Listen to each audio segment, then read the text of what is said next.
प्यारे बच्चों, हम लोग आपके साथ डिस्कस कर रहे थे। चैप्टर का नाम है algebra from Swaraj India public school.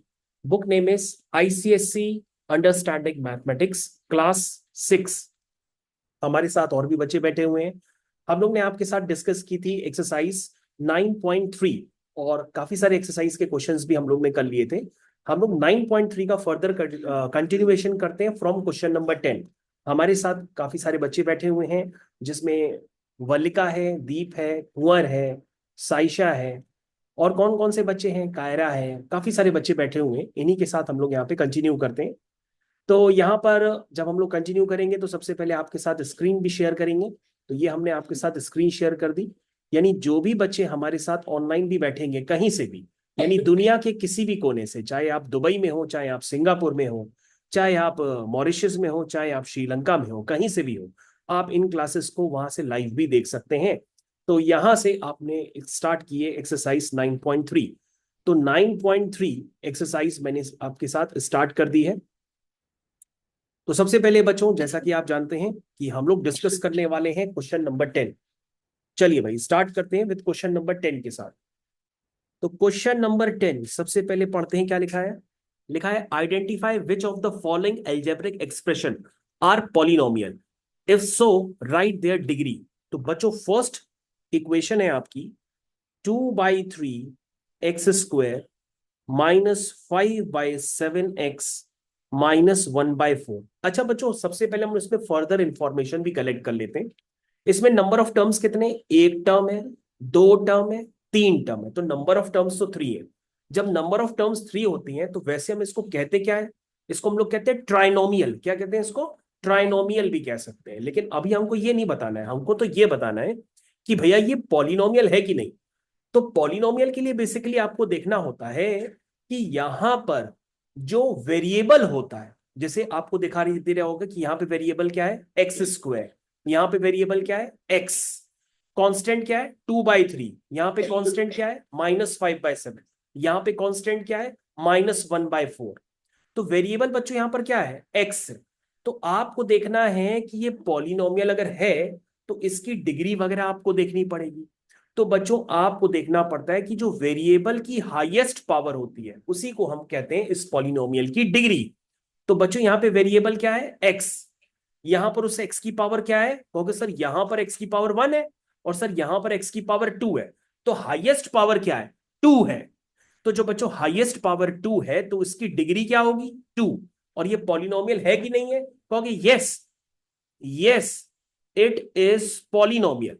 तो बच्चों, पॉलिनोमियल क्या होती है, पॉलिनोमियल तब क्या होती है बच्चों, जब x की पावर 1 से अगर ज्यादा हो जाए, यानी कि 2 हो जाए, 3 हो जाए, 4 हो जाए, 5 हो जाए, तो उसको हम लोग क्या कहते हैं कि वो पॉलिनोमियल है। तो कहोगे यस इट इज पॉलिनोमियल। तो पॉलिनोमियल के सिम्टम्स क्या हैं, जब वेरिएबल की पावर क्या हो जाए, 1 से ज्यादा हो जाए तो हम उसको कहेंगे पॉलिनोमियल। और जो भी 1 से ज्यादा पावर होगी उसे हम कहेंगे डिग्री। तो यहां पे हाईएस्ट डिग्री कितनी है, 2। तो ये पॉलिनोमियल है जिसकी डिग्री क्या है, 2। चलो बच्चों, सेकंड वाला पार्ट करते हैं। बच्चों, अभी हम लोग सेकंड वाले पार्ट में आ चुके हैं और सेकंड वाले पार्ट में आपको दिखाई देगा एक expression which is 3x² +2/x -3। तो बच्चों, आपको देखना होगा कि यहां पर ये जो 2/x है, ध्यान से देखिएगा बच्चों, यहां पर एक बात फंसने लगती है। कई बच्चे इसको देख के खुश हो जाएंगे, कहेंगे ये पॉलिनोमियल है। लेकिन पॉलिनोमियल की कंडीशन आपको देखनी पड़ेगी, क्योंकि मैंने आपको बताया कि भाई वेरिएबल की पावर क्या होनी चाहिए, 1 से ज्यादा होनी चाहिए। और वो क्या हो सकती है, 2 हो सकती है, 3 हो सकती है, 4 हो सकती है, 5 हो सकती है, 6 हो सकती है, 7 हो सकती है, 100 हो सकती है। लेकिन लेकिन बच्चों, जब यहां पर आप ध्यान दोगे तो यहां पर x² है।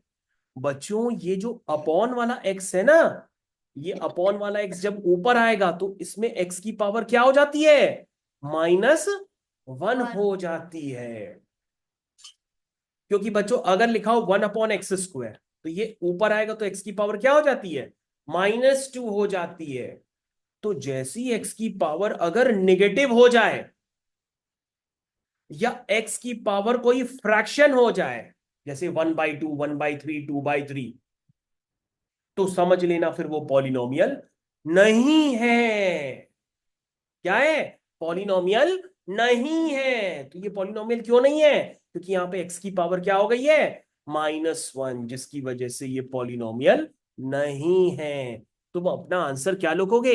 It is not a polynomial. जब पॉलिनोमियल ही नहीं है तो हम उसकी डिग्री नहीं बताएंगे। तो दीप, पॉलिनोमियल की डिग्री क्या होनी चाहिए? 1 से बड़ी। तो वो क्या होती है? 2, 3, 4, 5, 6, 7, 8, 9, 10 अप टू 100। लेकिन कोई कहते -1 है। किसी भी वेरिएबल की पावर पूरी इक्वेशन में अगर -1 हो जाए, -2 हो जाए, 1/2 हो जाए, 1/3 हो जाए, तो वो पॉलिनोमियल नहीं होगी। यह बात समझ में आई सबको? चलिए थर्ड वाला पार्ट पढ़ते हैं। तो थर्ड वाले पार्ट के लिए हमारे साथ आ चुके हैं दीप। दीप, थर्ड वाला पार्ट बताना है। दीप, थर्ड वाला पार्ट बताना है। दीप, थर्ड वाला पार्ट बताना है।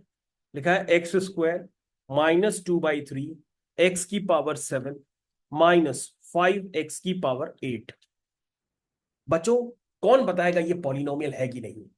पॉलिनोमियल अगर है तो पहले सारे वेरिएबल्स की पावर चेक करो। कोई वेरिएबल की पावर नेगेटिव तो नहीं है? कोई वेरिएबल की पावर 1/2, 1/3 कोई फ्रैक्शन तो नहीं है?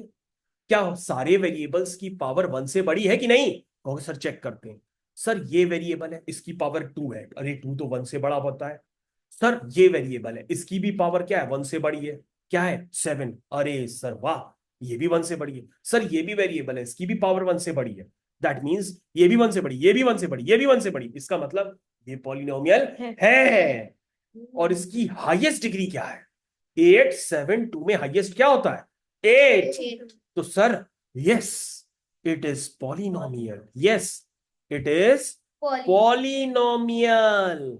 और इसकी डिग्री क्या होगी? 8। क्या होगी? 8। हो गया, क्वेश्चन नंबर 10 हो गया। क्वेश्चन नंबर 10 के बाद हम लोग पढ़ते हैं क्वेश्चन नंबर 11। क्या है क्वेश्चन नंबर 11? देखते हैं। Which out of the following are expression with numbers only? बच्चों लिखा है which of out of the following are expression with numbers only. देखते हैं। तो कह रहा है इसमें कई सारे एक्सप्रेशंस दिए हैं, उसमें बताना है कौन से एक्सप्रेशन में सिर्फ नंबर्स है, ये बताना है। तो बच्चों हम लोग 11th क्वेश्चन का कर रहे हैं। 11th क्वेश्चन में देखना है कि कौन से एक्सप्रेशन में सिर्फ आपको नंबर्स नजर आ रहे हैं। चलो फर्स्ट वाला पार्ट लिखते हैं, 2y+3। हाँ, तो बच्चों ये क्या बताइए, इसमें क्या नंबर्स हैं कि वेरिएबल्स भी हैं? कहोगे सर इसमें वेरिएबल्स भी हैं और नंबर्स भी हैं, क्योंकि वेरिएबल है y और नंबर्स हैं 3 और 2। तो सर इसमें वेरिएबल भी और नंबर भी है। तो ये सर आंसर बताना क्या है? इसमें बताना है कि जिसमें सिर्फ नंबर्स हो वही वाला एक्सप्रेशन बताओ। तो सर इसमें नंबर्स नहीं है, वेरिएबल्स भी नहीं है।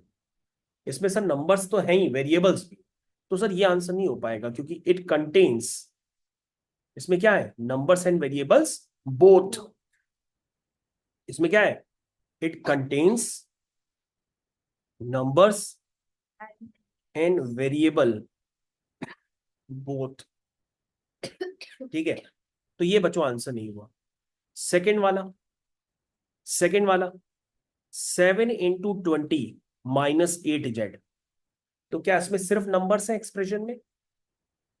कहोगे नहीं सर इसमें नंबर्स नहीं है, इसमें वेरिएबल भी है। तो ये आंसर हो जाएगा cross, no. It contains number and variables both. Third वाला पार्ट, थर्ड वाले पार्ट में लिखा है 5 × 21 - 7 +9 × 2। चलो बच्चों उसको चेक करते हैं। तो बच्चों यहां पे तो सिर्फ नंबर्स ही नंबर्स नजर आ रहे हैं, तो ये आंसर हो जाएगा यस। इस एक्सप्रेशन में सारे क्या है? नंबर्स हैं, है ना? थर्ड तो है। फोर्थ वाला चेक करते हैं। फोर्थ वाला आंसर होगा कि नहीं होगा? नहीं होगा। नहीं होगा। क्यों? क्योंकि इसमें वेरिएबल्स भी हैं और नंबर्स भी हैं। वेरिएबल क्या है? n। तो उसका मतलब ये कट्टू हो जाएगा। क्या हो जाएगा? कट्टू। फिफ्थ वाला, फिफ्थ वाले में बताओ। 5 × 4 -45 +p। सर ये भी आंसर नहीं होगा, क्योंकि इसमें p आ गया, एक वेरिएबल p आ गया। सिक्स्थ वाला सर लिखा है 3 × 11 + 7 - 24 डिवाइड बाई 3। होगा होगा होगा सर ये तो है वेरिएबल क्योंकि नहीं। इसमें कोई भी वेरिएबल नहीं है, सारे नंबर्स हैं, तो हमको वही एक्सप्रेशन बताना था जिसमें सारी क्या हो, नंबर्स हो। 12th वाला पार्ट, 12th वाले पार्ट में क्या लिखा है, right expression for the following. लिखा है फर्स्ट वाला पार्ट, लिखा है 11 एडेड टू 2m। अरे 11 एडेड टू 2m हो गया एक्सप्रेशन। अरे ये तो बड़ा आसान था, 11 एडेड टू 2m हो गया। तो उसको हम 11 + 2m भी लिख सकते हैं या 2m + 11 भी लिख सकते हैं, एक ही बात है। चलो सेकंड वाला पार्ट, 11 सब्ट्रैक्टेड फ्रॉम 2m, कौन बताएगा। कह रहा 11 को माइनस कर दो 2m से, that is 11 subtracted from 2m, कौन बताएगा। 11 और 11 और नहीं, चलो 11 कौन बताएगा, दीप तुम बताओ। 2n - 11। बिल्कुल, दीप ने सबसे सही बताया। इसमें लिखा है 11 को सब्ट्रैक्ट करना है किससे, 2m से। तो जब हम 2m से 11 को सब्ट्रैक्ट करेंगे तो रिजल्ट क्या आएगा, 2m - 11। क्या आएगा, 2m - 11। सारे बच्चे ध्यान देंगे, इसमें लिखा है 2m इज सब्ट्रैक्टेड, क्या लिखा है, 2m इज सब्ट्रैक्टेड फ्रॉम 11। ठीक है ना। अगर लिखा होता 2m इज सब्ट्रैक्टेड फ्रॉम 11 तो 11 - 2m होता। अगर लिखा है 11 सब्ट्रैक्टेड फ्रॉम 2m तो 2m - 11 होता। तो यहां पर क्या लिखा है बच्चों, ध्यान दो, यहां पे लिखा है 11 सब्ट्रैक्टेड फ्रॉम 2m, तो 2m से क्या माइनस करना है, 11। चलो third part, 3 added to 5 times y। ये देखो 3 एडेड टू 5 टाइम्स y, अरे ये तो बड़ी जल्दी हो गया। Fourth, 3 subtracted from 5 times y। 5 - 5 times y बच्चों, 5 टाइम्स का मतलब, टाइम्स का मतलब होता है मल्टीप्लाई। कह रहा 3 को माइनस करो 5y में से, तो 5y - 3, 3 subtracted from 5 times y। तो बच्चों आप नहीं समझ पाते हो तो दोबारा देखो, ये हो गया 5 टाइम्स y और उसमें से 3 सब्ट्रैक्ट करना है। ठीक, फिर से देखो नहीं समझे तो, fifth part, y is multiplied bye -8। चलो y is multiplied bye -8 and then added, and then 5 is added, and then 5 is added। क्या लिखा है, फिर से पढ़ते हैं, y is multiplied by -8 and then 5 is added to the result। तो ये तो हो तो गया, y में -8 मल्टीप्लाई किया, फिर उसमें जो भी रिजल्ट आया -8y हुआ, उस रिजल्ट में +5 हमने ऐड कर दिया। ठीक है, तो एक बार हम लोग आंसर भी चेक कर लेते हैं। 12th का फिफ्थ पार्ट, सारे बच्चे 12th का फिफ्थ पार्ट चेक करें, -8y +5 आ रहा, एकदम सही। फिफ्थ के बाद सिक्स्थ पार्ट, सिक्स्थ पार्ट की तरफ आइए दीप। y is multiplied by 5, that means 5y, and then result is subtracted from 16। जो भी रिजल्ट है, बिल्कुल सब सही बताया दीप ने। कह रहा है कि पहले 5 को y से मल्टीप्लाई करो तो 5y आ गया, फिर 16 में से उसको माइनस कर दो तो क्या बना, y इज मल्टीप्लाइड बाय 5। सारे बच्चे ध्यान दें, y is multiplied by 5 and the result, result क्या हुआ बच्चों, y को अगर हम 5 से मल्टीप्लाई करेंगे तो रिजल्ट क्या आएगा, 5y आएगा। फिर कह रहा रिजल्ट इज सब्ट्रैक्टेड फ्रॉम 16। ये जो रिजल्ट है ना उसको 16 में से माइनस करना है, तो 16 में से जब हम इसको माइनस करेंगे तो क्या आएगा, 16 - 5। मेरे ख्याल से आप लोग समझ गए होंगे। तो बच्चों यहाँ पे 12th क्वेश्चन भी कंप्लीट हो गया। 12th के बाद 13th क्वेश्चन की तरफ चलते हैं। चलिए 13th क्वेश्चन, तो 13th क्वेश्चन की तरफ चलते हैं। लिखा है write the following in mathematical form using sign and symbols. चलिए, write the following in mathematical form using signs and symbols. चलिए भाई 13th क्वेश्चन की तरफ हम लोग बढ़ चुके हैं, 13th क्वेश्चन की तरफ हम लोग बढ़ चुके हैं। Right the following in mathematical form using signs and symbols. क्या लिखा है, 6 more than thrice a number x। ये देखो, थ्राइस अ नंबर x या 3 टाइम्स ऑफ नंबर x एक ही बात होती है। 3 टाइम्स ऑफ नंबर एक्स कहें या थ्राइस अ नंबर एक्स कहें, और उसमें क्या ऐड करना है? 6, क्योंकि क्या है? 6 more than thrice a number x. तो बच्चों ये हो गया थ्राइस अ नंबर एक्स, और इसमें 6 ज्यादा करना है, तो 6 मोर देन मतलब 6 उसमें ऐड करना है। हो गया फर्स्ट पार्ट, कितनी जल्दी खत्म हो गया। सेकेंड पार्ट की तरफ चलते हैं। 7 taken away from Y, Y में से 7 हटाना है, मतलब 7 हटाने का मतलब 7 taken away, that means y -7। 7 taken away from y, यानी y में से क्या माइनस करना है? 7, that means y -7। Third part, 3 less than quotient of x by y। यहां बच्चों आपको ज्यादा समझना पड़ेगा।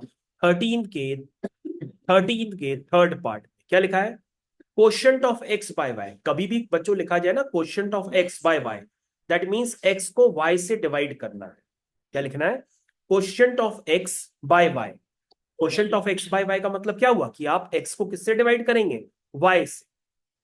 फिर लिखा है 3 less than quotient of X by Y, यानी हम इसमें से क्या कर देंगे कि जब मैंने एक्स को वाई से डिवाइड कर दिया तो जो भी रिजल्ट आया वो एक्स अपॉन वाई है, और उसमें से हमें क्या माइनस करना है? 3 माइनस करना है। तो बच्चों ये आपको सीखना पड़ेगा।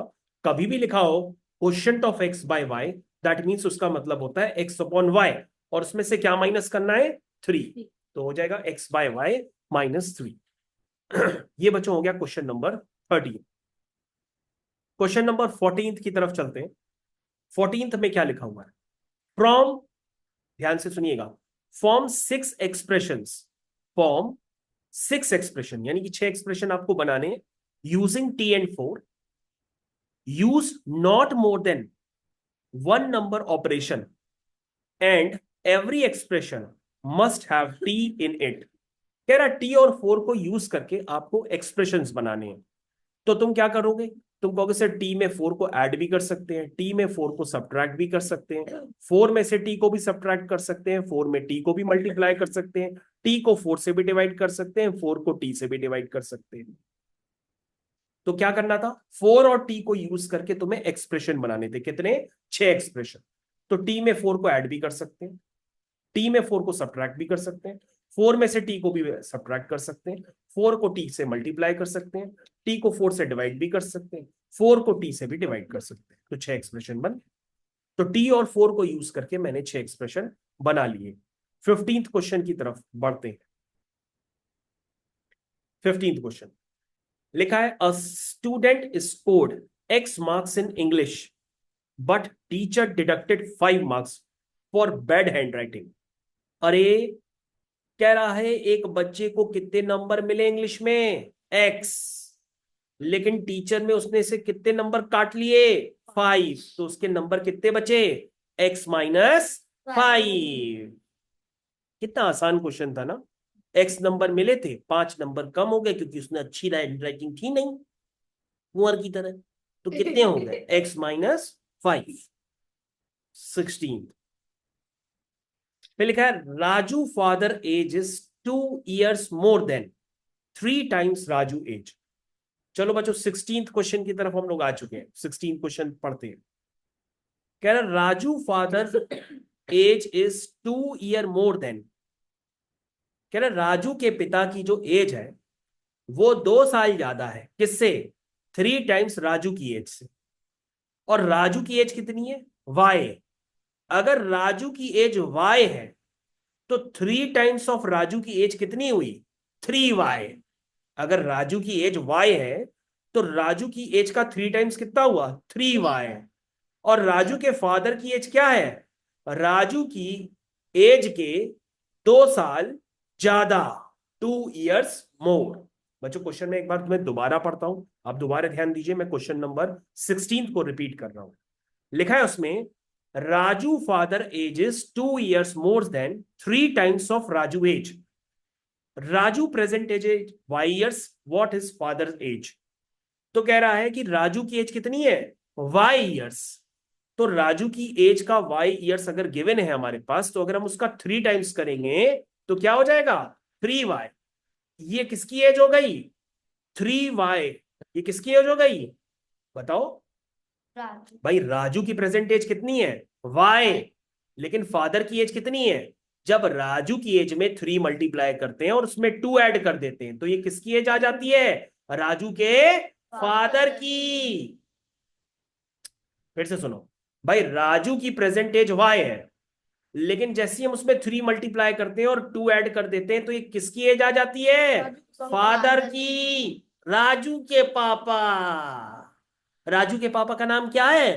पप्पू। क्या नाम है? पप्पू। चलिए भाई 16th क्वेश्चन फिर से रिपीट करते हैं। राजू's father age is 2 years more than 3 times राजू's age। ठीक है ना? तो क्या लिखा है? Raju father age is 2 year more than 3 times Raju age. तो राजू एज कितनी है? वाई। और राजू के फादर की एज क्या है? 3y times plus 2। समझ गए होगे? क्वेश्चन को करने के लिए 2-3 बार पढ़ा भी करिए। 17th क्वेश्चन क्या गिवन है? 17th क्वेश्चन में लास्ट क्वेश्चन है। 17th और 18th हम लोग बाद में करते हैं, और ये आपकी स्कूल बुक्स में भी किया गया है, तो स्कूल की नोटबुक से भी पहले आप देख के करिए। जवाब से ना निकले तो हमको बताइए। आज की क्लास को हम लोग यही ओवर करते हैं। थैंक यू बच्चों। तो बच्चों हम लोग यहाँ पे रिकॉर्डिंग को फाइनली बंद करते हैं।